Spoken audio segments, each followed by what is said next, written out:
Hello, I'm John Rossi, a touring drummer with the love of all things animal. When I'm on the road, I visit as many zoos, aquariums... Hey, wait a minute. What's going on? Hey, what's going on there? Hello? Hello? Hello? We interrupt your regularly scheduled program to bring you Rossifari Zoo news. News you can use from the world of zoos and conservation. Every week, we bring you breaking news and analysis from around the globe, featuring the animals you love and the people who care for them. And here's your anchorman, John Rossi. Hi, hello, how are you? Welcome back to Rossifari Zoo News, your look at everything going on in the world of zoos, aquariums, conservation, and general animal weirdness.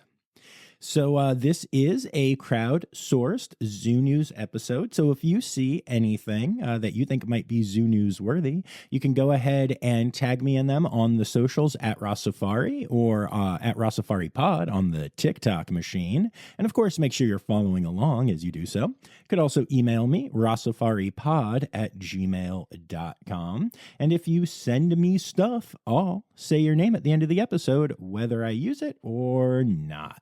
It's a pretty cool deal, y'all. So, yeah. All right. Let's dive in. It has been an interesting week in the United States. And look, I debated whether or not to even discuss the election and the results because, frankly, podcasts and animals and zoos and aquariums, they're all pretty amazing places to go and escape from the same crap we hear everywhere and see everywhere.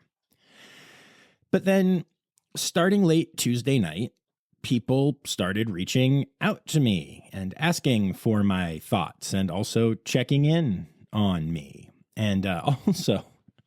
a lot of listeners from other countries reached out with their thoughts and checking in on me and also making their pitches on why I should move to their country. In particular, my buddy Matt Patford in Australia made a really strong, really impressive pitch, which I actually really appreciated. So here's what I'm going to do. I'm going to talk about my last few days with y'all. That's what I do at the top of the podcast anyway, so I'm going to do that. It's going to be a little political, but I'm also going to be personal and share what I've been doing in light of what is going on in this country. And hey, if you don't want to hear it, go ahead and skip like 5 or so minutes ahead. I'm not doing any long stories other than this, so just go find birds and you'll be fine. I promise that I won't mention the election again unless I start riffing and make some dumb joke. But if that happens, it's still not the same as really talking about the election. So, all right. But before we get to the Zoo News stuff, though, let's dive into this whole thing. So I've actually had an inkling for a while now that Donald Trump was going to be elected to the presidency again. I tend not to buy into polls, not because I'm one of these people who thinks the mainstream media tells lies, but because I think those outlets haven't adapted their polling practices to modern voters. And I also think that while many people think of a standard Trump voter as a very loud and proud person with their opinion on their sleeve and their MAGA hat on their head, I still think of that person as kind of the loud minority of the group, the vocal minority that we talk about when we talk about like Star Wars fans and their toxicity and stuff. I think there are simply a lot more people who have feelings that align with some part of the MAGA movement, but are still unwilling to maybe state that publicly. Especially given that the movement itself encourages distrust in the same media that is making the polls. Why, if you were a person who follows Donald Trump, would you want to help the media do a good job? There's just no reason that you would. And while I have made it clear to anyone that knows me that my values align more with liberal policies than the MAGA movement, I have tried very hard to not cut people out of my life because they have different views. And I will say that with 2 caveats. First of all, I will happily cut someone out of my life if they are a jerk about their views or abusive about them towards me or people I love. And that's true of any belief, not just of faith in Donald Trump. The second caveat is that I absolutely don't think there is anything wrong with cutting people out of your life to protect your mental health if that's what you need to do. Take care of and protect yourself. I happen to be in a position where I am able to see a lot of the things that I disagree with and process them and learn, hopefully, how to stop them and hopefully engage in dialogue. It's kind of like when I talk to the anti-zoo people out there without it affecting my mental health too badly. So I choose to do that. But this is in no way me saying that if you have cut people out, that you've done anything wrong or anything like that. All the support for taking care of yourself. But because of the people in my life who maybe are more on that side of things, I was noticing a difference this time from the past 2 times that Trump ran. There was a coalition of voters who were choosing to support him or maybe even to not support Harris, really, just for a variety of reasons beyond just I am MAGA. I don't agree with their reasons, but I was noticing a lot of people who were in the never Trump conservative camp before that were now holding their noses and voting for him because of one issue. And that issue was actually different for a lot of the different people that I'm talking about here. It wasn't like I've seen so much analysis already saying like, oh, if they would have changed one thing, then the Harris campaign could have won. But I don't actually believe that for a second. It was not the right time. So I say all that to say that while I was upset with the result, I wasn't as shocked as so many people that I know and love were. And starting fairly early on Tuesday, as I really realized that this was probably going to happen, I made a decision. I can't fix it. I did my part. But there is something I can do, which is that I can make the world a little brighter immediately around me. So every store I've gone to, every restaurant I've visited, every friend I've talked to, I've tried to make sure that the people that I interacted with had a better day because of their interactions with me. I was at an event for the aquarium last night and actually at the aquarium today on Thursday, the day before this episode drops, and I tried to carry that there as well. I even did little things like I dropped an extra 5% on top of the usual tip I leave at a couple places, told multiple people that I loved their outfits, joked around with friends I know are hurting and scared and like that kind of humor, provided space for others who I knew weren't ready for jokes yet. My favorite story from this time actually has nothing to do with the election, but Zoe and I noticed a young woman sitting in her car when we got dinner on Tuesday. And I don't think it had anything to do with the election, but she was clearly having an emotional FaceTime conversation. And at one point, I saw her put her head in her arms and start bawling. To be clear, she wasn't driving. This was in a parking lot. And we had a commitment. We had one of our puppy classes for, I think it was Flam's agility class. I don't know. Our dogs take a lot of classes. But on top of that, what can you do for someone sitting in their car? So we left and we went and did the thing, but it really sat with me. It was really bothering me. And I told Zoe that I wanted to go back there, which she actually wanted to do anyway, just to kind of go to some of the shops in the area. And I asked if we could just drive through that part of the parking lot and see if that girl was still there in her car. And she was. Now, our agility class is an hour long, so this was an hour later. And she was still on the phone, still crying, and having a very hard conversation from the look of it. And so in the little strip mall there is a Crumble Cookies. And I went and I got her a cookie and a bottle of milk, and I took it to her. I told her that my wife and I noticed she seemed to be having a hard evening, which was a bit of an understatement, and that we hoped that this would make things a little better. And she looked up and thanked me and said I didn't have to do that. But she also started crying pretty hard in a very touched way. And, I told her, yeah, I know I didn't have to, but I wanted to help, and just walked away.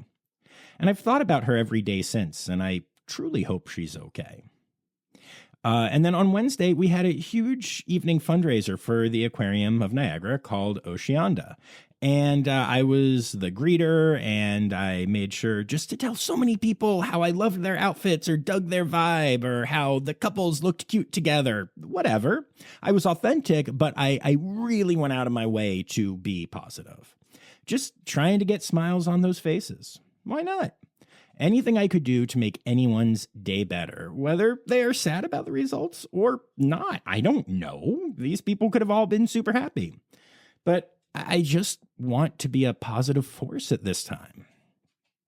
And, of course, I'm not going to lie. I want to be that for everyone, but it's especially true for the people I know are hurting. And that's the thing about the election that I don't think the people on the winning side fully understand or actually accept. There are a lot of people who are not okay on the other side right now. Not because of silly political reasons, but because they are genuinely concerned about their rights moving forward. The Supreme Court has already laid the groundwork to take away protections for non-traditional marriages, including for queer relationships and even for interracial relationships. Now, will that happen? I genuinely don't know, but I can't imagine suddenly wondering if my government was going to take away something that important to me.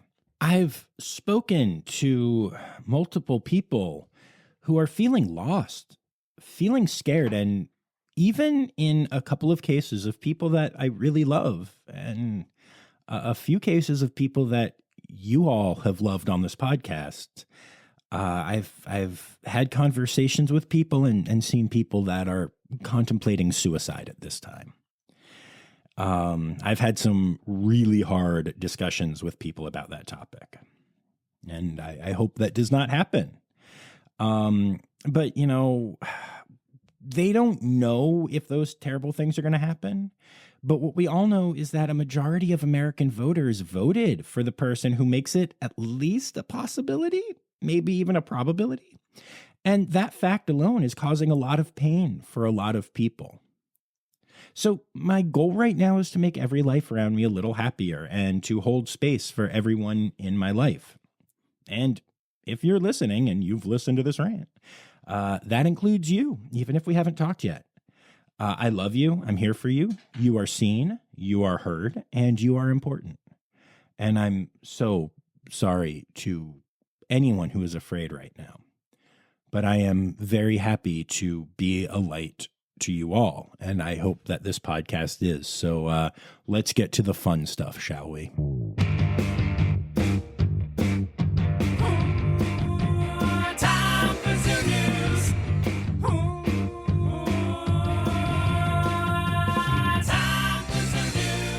Well, I said fun stuff, and we are starting off with a bang. The Lincoln Children's Zoo has announced the birth of red panda triplets. Triplets! Ah! One female and two male red pandas were born at the zoo, and they are doing well. Mom Tian and Dad Rowan are doing great as well. It is super rare for red panda triplets to be born, and even rarer for them to survive the early weeks. But this group was born on August 10th, and as I mentioned, is doing fantastic. So this is hugely exciting, though, still a roughly scary time for the pandas. And as a bonus bit of joy for me, August 10th is also Miles's birthday. So that makes me really happy, and I can't wait to tell him he shares a birthday with some miracle panda births. All right, so for our next birth announcement, I recently posted a video of Huckleberry, the young pygmy hippo at Greensboro Science Center, on TikTok and on Instagram, with some interesting results. My text on the video jokingly said, "Huckleberry, the cutest pygmy hippo, despite what the internet says." I then put in the caption that we love all pygmy hippos, of course. On Instagram, the video got a lot of love, with people laughing at my silly comparison of the two pygmy hippos and just genuinely commenting, lovey stuff. On TikTok, it got a lot of likes, but the comments were largely focused on calling me out for, quote, making the babies fight and stopping me from, quote, making everything a battle. Okay, the internet, y'all. So in light of that, I have a story here that I would like to share in two ways. So, for my Instagram followers only, move over Mouden, there is a new baby pygmy hippo in town. The Edinburgh Zoo has announced the birth of a female baby pygmy hippo named Haggis. Great name. Haggis already has a big personality and might be looking to steal the crown of most famous pygmy hippo from Mouden. Keep it tuned here to find out who ultimately comes out on top. Okay, now for my TikTok people.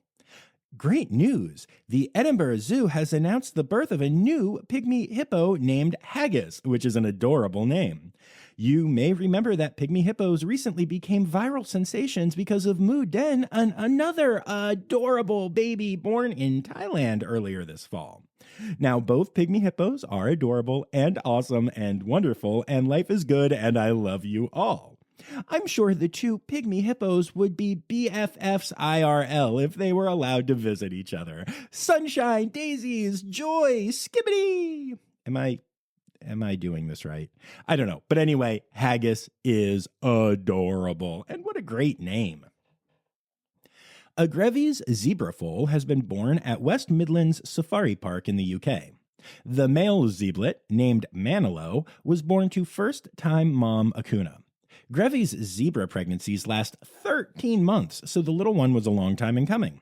And with an estimated population of roughly 3,000 remaining, every Grevy zebra foal is an important birth. A zoo in the Netherlands called Dierenpark Amersfoort has announced the birth of a gray-bellied night monkey. The baby is doing well and riding around on backs, as they do, and that's awesome in and of itself. But even more awesome is that Google Translate tried to convince me that this monkey is a nightingale. So don't always trust AI translation software, y'all. Turns out the monkey is not, in fact, a nightingale. And speaking of primates, Zoo Tampa has welcomed a baby siamang to their family. Mom Hutan is doing a great job keeping baby on her back, and the little one is nursing well. Father Sensei and older sister Kazuki are also very interested in the new little one, and the family is doing super well together. Since the baby is already doing so well with the family, it may actually be visible to anyone who goes to Zoo Tampa and checks out the siamang habitat. The Maryland Zoo has announced that it is African penguin breeding season, and the little ones are already starting to pop out of their eggs. 2 chicks have hatched so far, with more expected. This announcement feels particularly exciting in light of last week's announcement that African penguins have been uplisted to critically endangered. The little balls of floof truly have no idea how special and rare they are, but we do, and I'm really excited about them. And then last but not least in our births, the Potawatomi Zoo has announced the birth of a Maasai giraffe to mom Zinzi. The birth was extra special for 2 reasons. First, the male Maasai giraffes were super interested as the baby were born, which is adorable to see. And I do mean to see, because the second thing that made this birth special is the fact that animal care teams and vets had access to cameras throughout the barn that allowed them to observe the birth without being in the room, allowing the process to play out naturally, while also having the team ready to jump in if a problem were to occur. The zoo actually posted some of the video on its social media channels, so if you're interested in seeing a giraffe be born, you can check those out. It is pretty fascinating. And then from births to deaths, we start off at the Edinburgh Zoo, where they have announced the passing of Ginger, the 9-year-old female red panda that called the zoo home. The zoo is uncertain of the cause of death at this point, but a necropsy will be performed. Ginger recently gave birth to a cub, but she is old enough to survive without mom at this point, which is a shining bit of good news in the face of a sad loss. Interestingly, wild baby red pandas are called cubs almost everywhere in the English-speaking world, and pandlets exclusively on the Rossifari podcast and literally nowhere else. The zoo refers to the baby panda as a kit. Maybe it's a Scottish thing? Like a kilt without the L? Anyway, sending love to the team at the zoo. The Adelaide Zoo has said goodbye to Snow White, their iconic meerkat. Snow White was 14 years old at the time of her passing, far outliving the 10-year life expectancy of meerkats in human care. Her name came from the fact that she lost her pigmentation as she aged until she was a meerkat that was as white as snow. It's especially interesting to see that as it happened later in life. She wasn't born with albinism or anything. So yeah, she was an absolutely beloved animal and will be greatly missed. The Buffalo Zoo has announced the passing of Grungy, their male spotted hyena. He was just days away from his 25th birthday. Grungy was actually born at the Buffalo Zoo, though he did take a trip to the Milwaukee County Zoo in May of 2005, and he lived there for 6 years, breeding before coming home to Buffalo for the rest of his life. The hyenas are one of the most amazing animals to see at the Buffalo Zoo, and this guy has brought me a lot of joy over the years, so I'm very sad to see him go. I believe this leaves the zoo with one hyena at this point, so I know they're working with the AZA to come up with a plan for the species in the near future. The Smithsonian's National Zoo has said goodbye to Kamala, a female Asian elephant who was born in the wild and orphaned at a young age. She was estimated to be around 50 years old. The decision to euthanize was made after her arthritis stopped responding to innovative treatments, and her discomfort was such that she wouldn't be able to have a great quality of life anymore. A huge animal with an even bigger personality, she will be greatly missed. And then last but not least, in deaths this week, Rinny, the female koala who called Zoo Miami home, has passed away. The cause of death is still unknown, as there was nothing obviously wrong with her, but she is already missed by the staff there. I will say that one of my favorite buildings in any zoo is the building that houses koalas and tree kangaroos next to each other at Zoo Miami. And the staff I interacted with there were all incredible, so I am sending them all of my love. And that brings us to the rest of our Zoo News section. The Wilds, the safari park owned by the Columbus Zoo, made a major announcement recently. 74 bison have been transferred from the wilds to South Dakota in partnership with the Wildlife Restoration Foundation, the Intertribal Buffalo Council, and the Cheyenne River Sioux Tribe. These bison will allow the species to roam the South Dakota prairies once again. An incredible reintroduction. I feel like when we hear about reintroductions, it's usually either huge numbers of really small animals or really small numbers of huge animals, but I don't know, 74 bison feels like a lot of really big animals, especially from one facility. What a really cool conservation effort from the wilds. One of the interesting stories we've been talking about on and off here is the Seaquest Aquarium situation.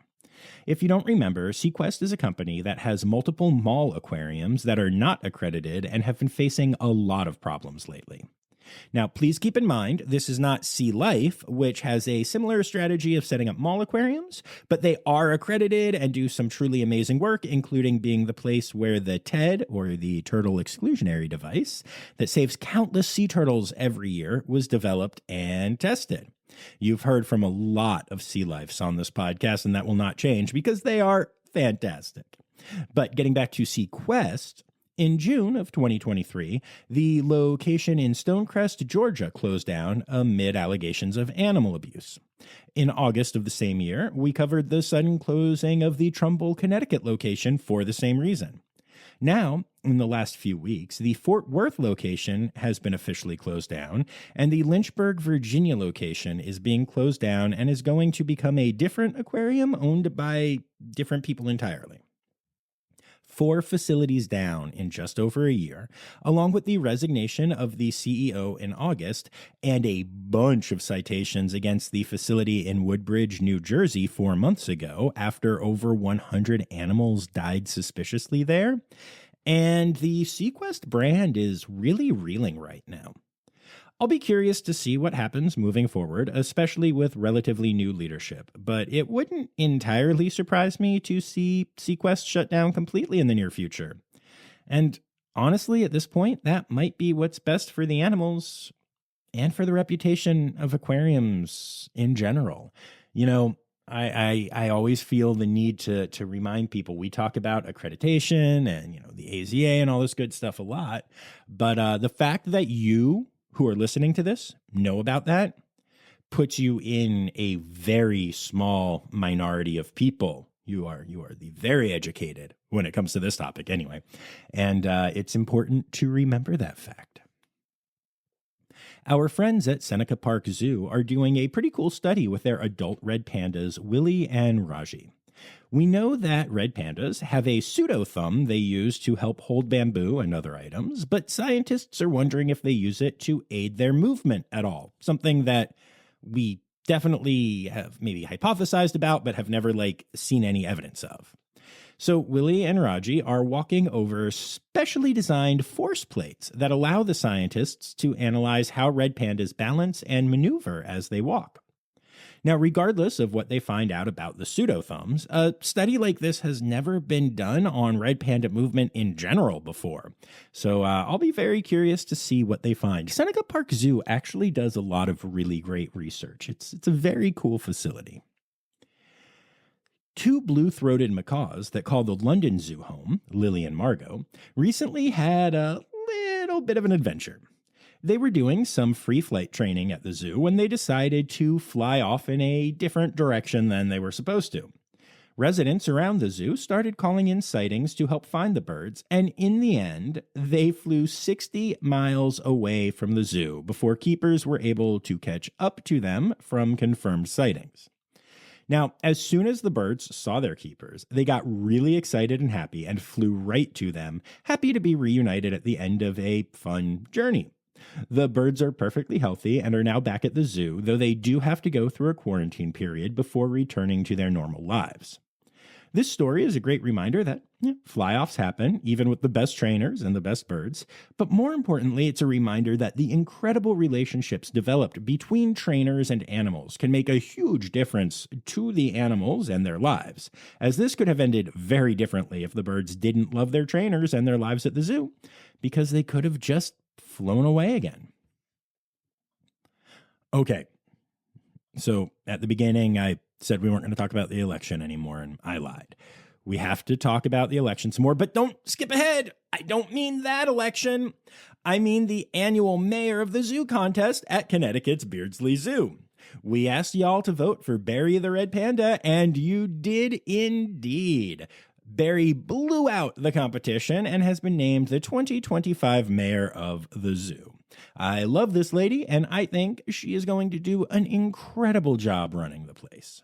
My good friend Emily the elephant and her buddy Ruth, the elephants who live at Buttonwood Park Zoo, have secured another legal victory, and I'm really hoping there is a courtroom sketch of one of them behind the stand giving testimony. No, but seriously, so there is a nonprofit group that was founded by one very misinformed and very vocal protester, which has one single goal: the removal of Emily and Ruth from Buttonwood Park Zoo to the elephant sanctuaries in either Tennessee or Georgia. Oh, and then, of course, they hope to go on and, make sure that all zoos are put out of existence. Cool. So this is their goal for the elephants, despite the fact that elephant experts who have actually gotten to examine the girls up close agree the best thing for them is to keep them safe and happy at Buttonwood Park Zoo for the rest of their lives. Their messaging hasn't even changed for this group, despite the fact that Ruth is now in hospice care, and thus even less of a good candidate to move all the way to Tennessee from Massachusetts. And I know this not only because I have seen their propaganda, but because I have interacted directly with the leader of the group, clashing in the comments sections of articles about Ruth's hospice situation. And here's the thing. I get that we might not all agree on all topics, and that elephants in human care is one of the more challenging conversations that can be had about animal care in accredited zoos. I don't mind dialogue, discussion, the presentation of facts on either side, etc. But what I do mind is manipulative lies, bringing in, quote, experts who have never met the animals in question to defend your position, and most of all, vilifying the people who care for Emily and Ruth. And these are all tactics used by this group. You'll notice, by the way, that I am not giving the name of the group here, as I don't want to give them any uptick in views. But I will say this, if you know the name, you know it's a misnomer. Anyway, I'm getting off on a rant here, but I do think it's important to remember that even when we are doing what we think is right, there is a wrong way to do it that can make us come across pretty poorly. Rare is the villain that thinks they are in the wrong as they do their dastardly deeds. But I digress. Anyway, the press release from Courthouse News Service, which is not affiliated with the zoo in any way and is just a place that gives quick synopses of court cases, it was pretty amusing how they stressed that not only have the animals not been harmed by being at the zoo, but also that this is just the latest failure of the group that has failed repeatedly. It's an ongoing theme for them. So here's hoping this failure is the one that finally makes them shut it down, although we all know how likely that is. Spoiler alert, it's not very likely. But speaking of Emily, while they didn't get to do duets like some of us do, students from the Berklee College of Music in Boston recently went to Franklin Park Zoo, where they performed for the animals there. The hardest part of the process, according to the head curator at the zoo, was getting all the animals to sit down in the amphitheater and stay quiet during the performance. Okay, that's a lie. But as the students performed around the zoo at different habitats, they did notice that many of the animals seemed to react positively to the music and showed interest. Crowds of guests also formed around some of the performers, meaning this idea was very enriching for the animals and the humans at the zoo. And then for our last story in Zoo News this week, we're actually going to stick with the theme for one more story here. The Fort Worth Zoo was apparently inspired by my musical elephant friend, so they have started teaching their elephants to play harmonica. Okay, that's not quite why they do it, but they do teach their young elephants to play harmonica. One of the first behaviors they are taught is a blow behavior, which is a crucial part of their healthcare, especially when it comes to testing for EEHV through trunk washes, which involve blowing into a bag after they get the wash in so that can be tested. That sounds icky. But giving the elephants a target of a harmonica allows the trainers to hear the strength of the blow and also allows the elephants some novel enrichment while just being taught to blow on cue. So I think that's really, really cool. And that brings us to Conservation, news time. Oh yeah. So, how's the climate doing? Well, Mount Fuji went without snowfall throughout all of October, breaking a 130-year-old record for how late into the year it goes without snow.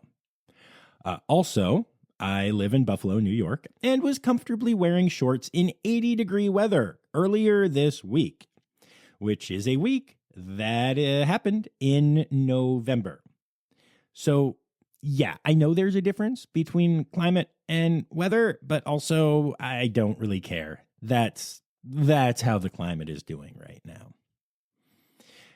And then last week, we talked about how the North Atlantic right whale population is the highest it's been in quite a while.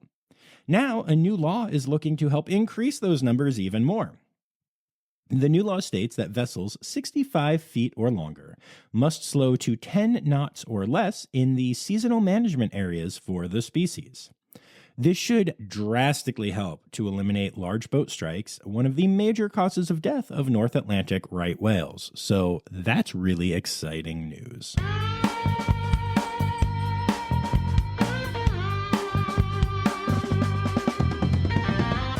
In other news. So here's a totally good and normal story. 43 rhesus macaques have escaped a research facility in South Carolina. The monkeys escaped from an alpha genesis facility in Beaufort County And police in the area are warning residents to secure their doors and windows so the monkeys don't get in. Non-lethal traps have been set for the animals, but have been ineffective so far, as 0 have been captured after multiple days. The macaques are too young to have actually been used for testing at this time. And the facility uses animals for biomedical research. And they actually, in the press release, just kind of admitted that, like, monkeys do escape from time to time, but it's usually just like 1 or 2 that make it out the door when you don't close it fast enough. Not 43 of them. They actually have 50 of these macaques there, and I think it's even weirder that 7 stayed behind. But yeah, I don't know what's weirder about this post. 7 stayed behind, 43 monkeys escaped, or that this is a facility that apparently just occasionally has macaques and other primates like slip through the doors. Like, y'all, it's a pretty modern world. We know how zoos keep their animals secured, and like, is it perfect? No, but it's pretty darn close. Maybe just floating this idea out there. Maybe take some of those procedures rather than being like, oh yeah, every once in a while you're closing a door and a monkey escapes. It's cool. But wow, 43 of them is a lot. Not great, guys. Not great. Not super impressed with alpha genesis right now. And speaking of animals showing up where they are not expected to be, an emperor penguin recently was seen wandering the beach in Australia. The penguin was spotted in Denmark, not the country. It's an area located in Western Australia, which is a heck of a journey from its home in Antarctica. In fact, this is the furthest north an emperor penguin has ever been seen, unless you count all the coloring books and picture books and like playsets that have emperor penguins hanging out with polar bears. But again, not a thing. I digress. Anyway, the penguin was rescued by a registered wildlife carer who is caring for the bird, and I assume will try to get it back home, but that hasn't actually been announced yet. And my favorite part of this story, though, is the fact that the person who first spotted the bird noted that it tried to slide on the sand, as emperor penguins are wont to do on ice and snow. And instead, it just hit the sand and face planted, and then stood up and shook all the sand off its face and its body and continued to waddle around, which is a pretty adorable mental image, even if probably not great that there's a penguin in Australia right now. Oh, animal, holidays. Animal holidays. Hey! It is November, which is Manatee Awareness Month. And then there's not a lot going on this week. The 10th starts Orangutan Caring Week, which runs the whole week. And then the 13th is Orange is Orangutan Day. So they get their own day in the middle of their week, which, hey, you do you, orangutans. You need all the help you can get. So cool, whatever. Palm oil is bad, y'all, except for the sustainable kind. Anyway, and then the only other thing we got this week is that the 14th is the International Day of Zoo and Aquarium Educators. It's a good day, y'all.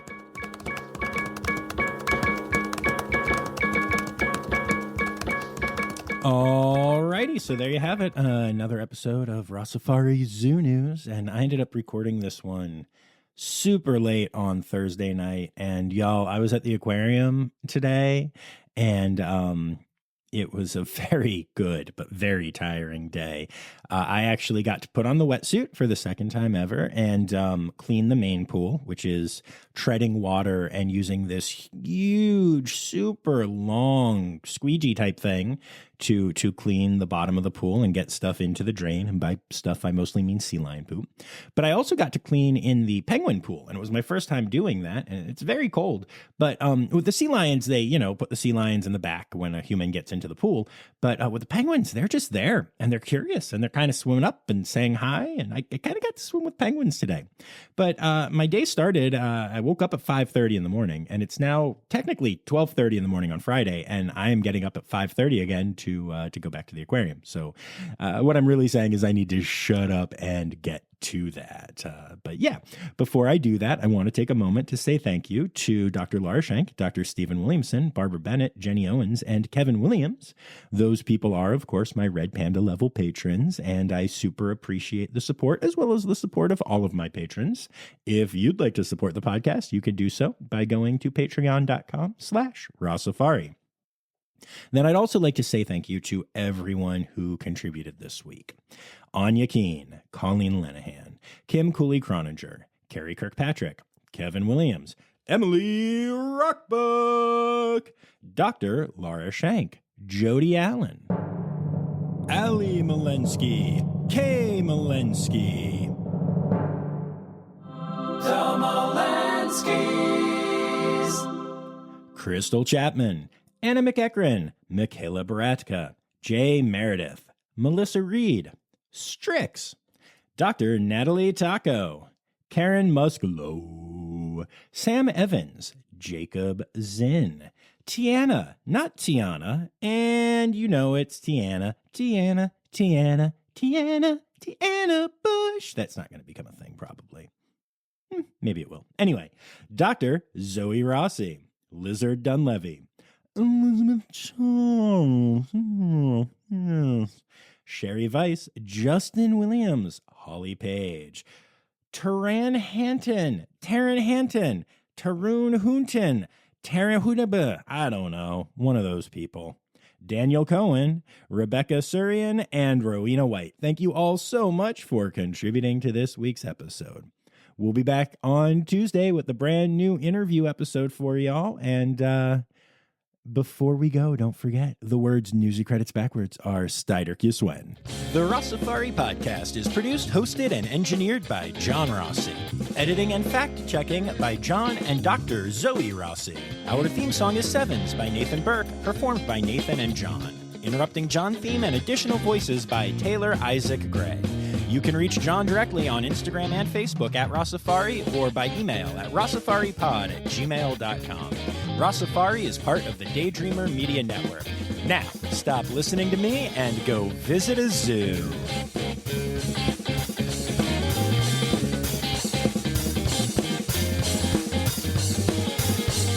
My good friend Emily the Emafant, amazing.